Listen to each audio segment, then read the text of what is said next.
Shout out Kalingap community. Team Kalingap, mega love shout out.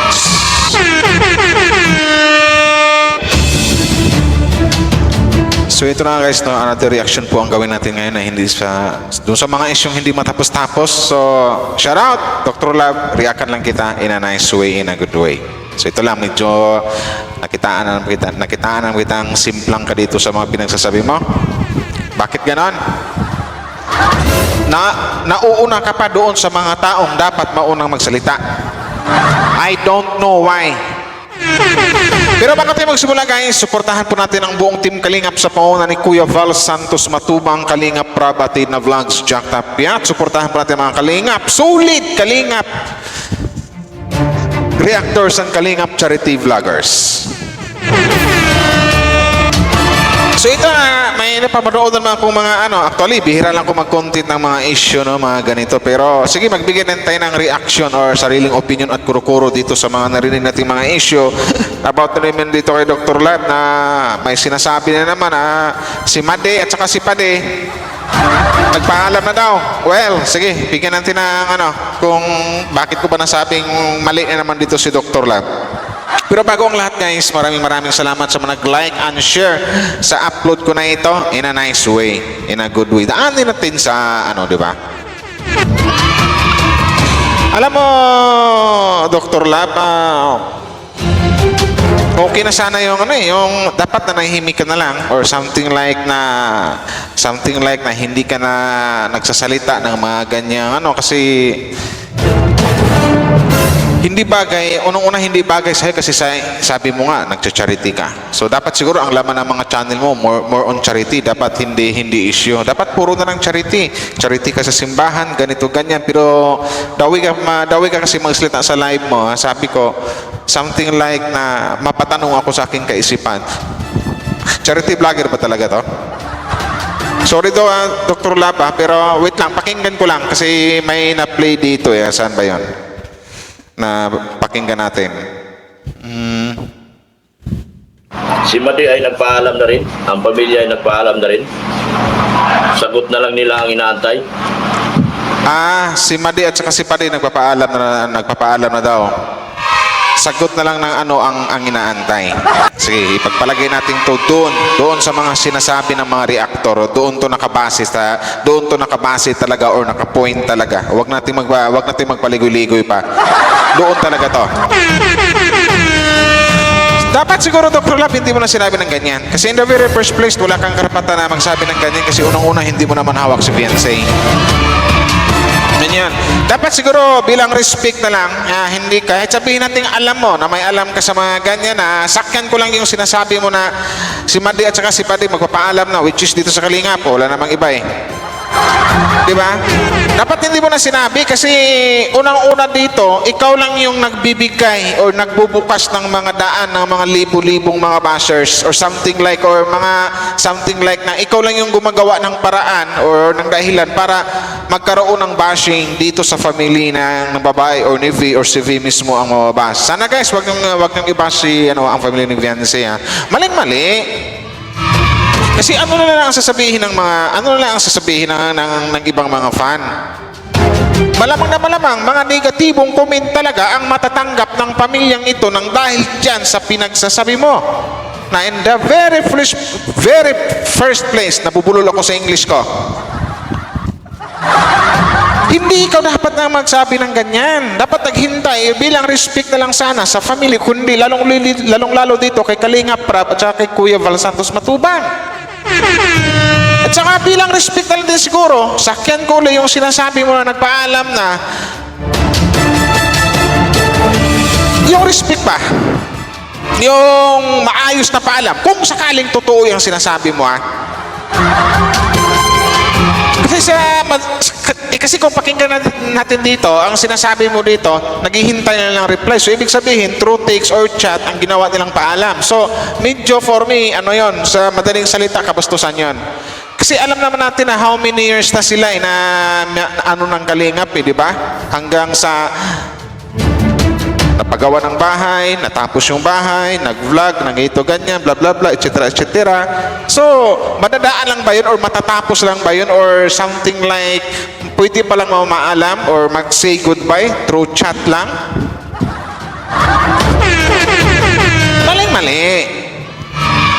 Sakyan ko lang yung sinasabi mo na nagpapaalam na si Mandy at saka si Padi dito sa ang inihintay na lang yung sagot na lang dito sa kapila. Mali po. Kasi kung dapat magpaalam, in person, sa personal, kausapin.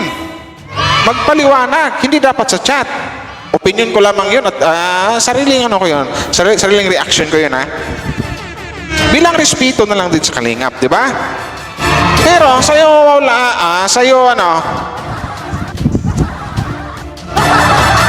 sa'yo, Dr. Lab, wali. Simplang ka doon sa sinabi mo. Sino ka ba para iparapangunahan mo yung family itong pamilya na to at saka si Kalingap Prab or dito si Kuya Val? Hindi. Kasi unang-una, ito yung sasabihin agad ng mga fans Ikaw lang talaga, ikaw yung ituturo. Ikaw yung nagiging dahilan. Ikaw yung nagiging salarin kung bakit nababash ang pamilya na ito. Ano naman sasabihin ng mga fans? Pagkatapos sulungan ng ito, ganyan, aalis na lang, bla bla bla, etc. etc. Di ba? Ganun yung sasabihin ng mga ibang mga fans talaga dito sa pamilya na to at saka dito kay V. Nang dahil dyan sa sinasabi mo, dapat hindi ganun. Ipagpalagay natin may alam ka, dapat hindi ka nangunguna. Kasi unang-una, hindi naman ikaw manager ni Fiancé. Kundi si Kalingap Prab. Ang sikat, wala ka na sa Kalingap. Diba? Dapat hindi gano'n. So ngayon, nangyari na nga. Malamang, mayroon talagang, may mga fans talaga na mayroon na mga makapagsabi ng mga negatibong komento laban dito sa pamilyang ito. Mali na yun. Diba? Dapat hindi. Dapat ang mag-usap niya. Dapat nga in private na kung mag-ano man. Dapat ang mag-desisyon yan kung ilabas pa or hindi. Kung sakaling totoo yung sinasabi mo aalis sa dito sa Kalingap kung sakaling totoo yan, dapat ang makakaalam yan. Yung family lang, si Kalingap Prab, tsaka si Kuya Val. Pag-usapan. Nasa sa kanila yan kung i-vlog ba nila or hindi. Kung ilabas ba nila hindi or ipalam ba sa mga fans. Pero ang ginawa mo kasi dito, nangunguna ka. Dapat hindi mo ginawa. Naghihintay lang reply. Sakyan ko uli. Ulitin ko, sakyan ko uli na yung na maalam na si Mandy at saka si Padi. So, ibig sabihin na maalam lang through text and chat. Parang ganon. Ay, mali yun. Dapat kausapin in person. In person kasi hindi basta yung pagsasamahan nila. For how many years yan? Hindi lang yan ilang araw. Hindi lang yan ilang linggo. Diba? Hindi sana ganun, Dok. Ang pangit, Dok. Simplang ka naman. Nagkamali ka niyan, Dok. Dok, wala akong galit sa'yo. Nagpapaliwanag lang din ako. Medyo mataas yung boses ko kasi medyo malakas yung headset. Yun yan. Dapat hindi ganun.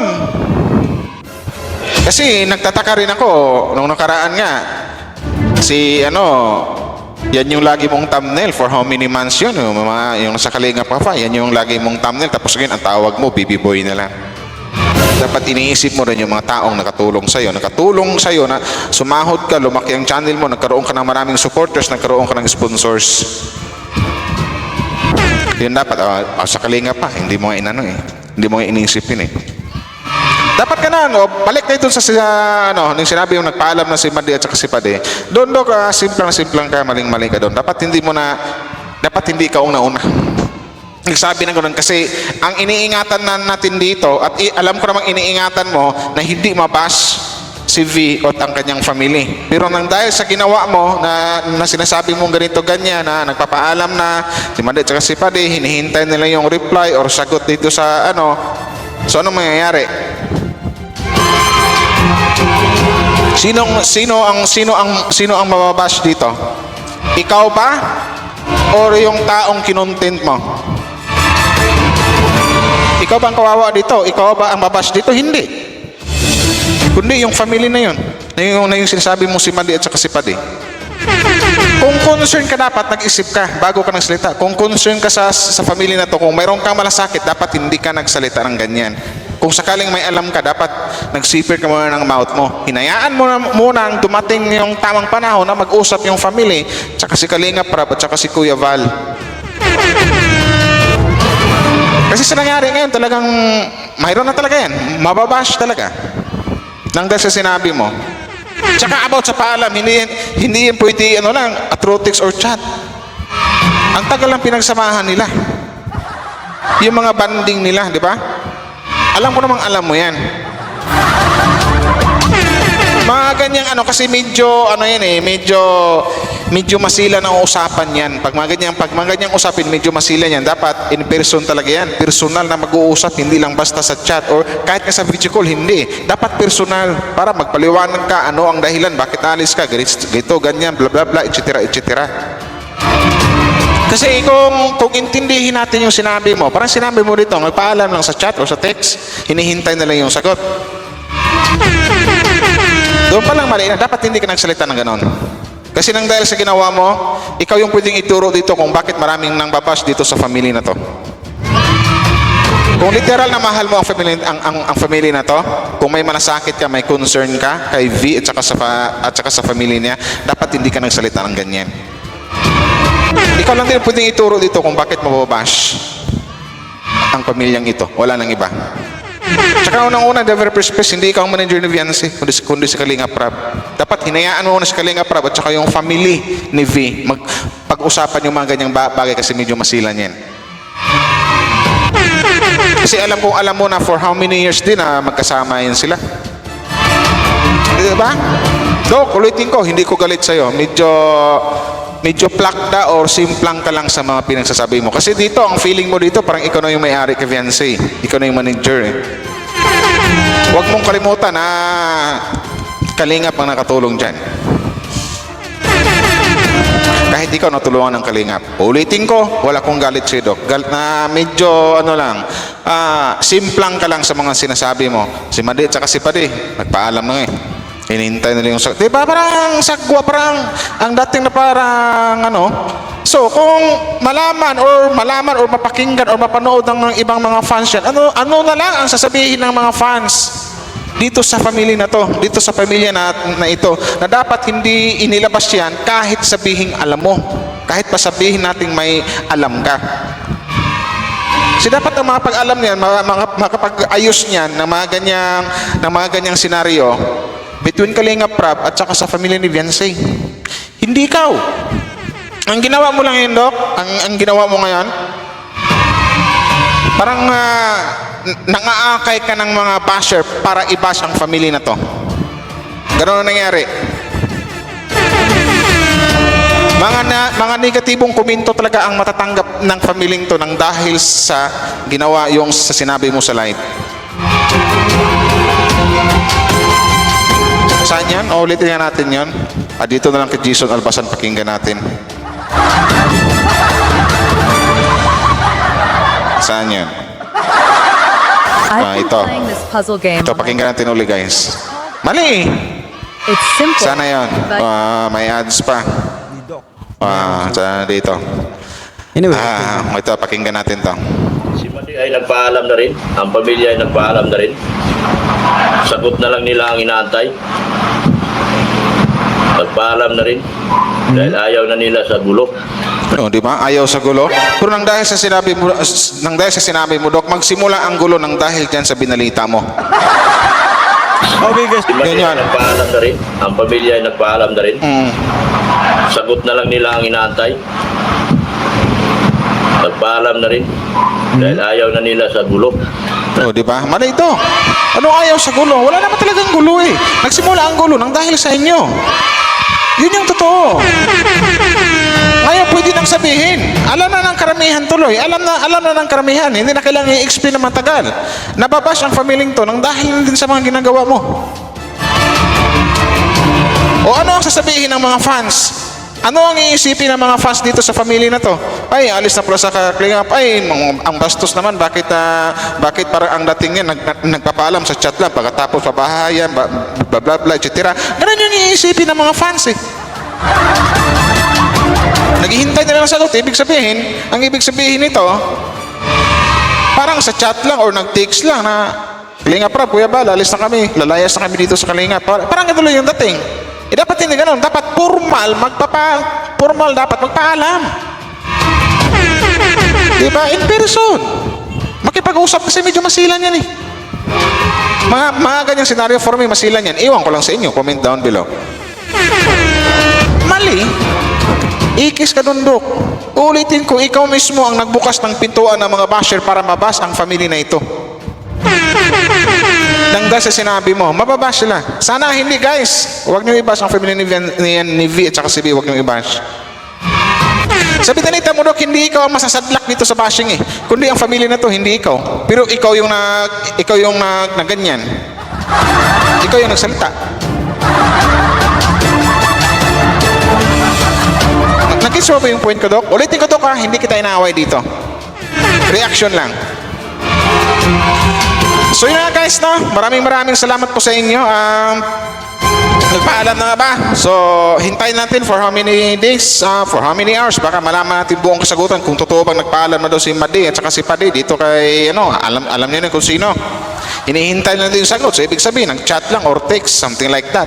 Mga ganyang bagay kasi na magpaalam ka. Di parang sa trabaho, kung mag-resign ka, dapat magpasa ka ng ito, ganyan. Dito pala, kung alis ka sa Kalinga, pwede lang pala chat or text. Dapat formal. Harapin mo ng formal, harapin mo ng kasi yan yung nakatulong eh. Yun na yung sa akin.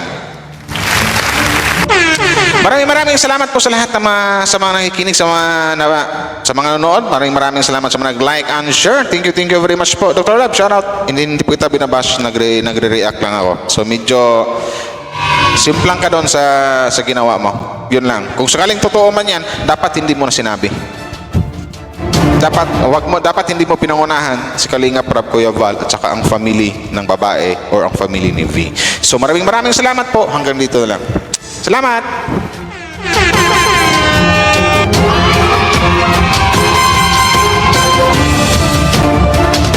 One Kalingap, one family.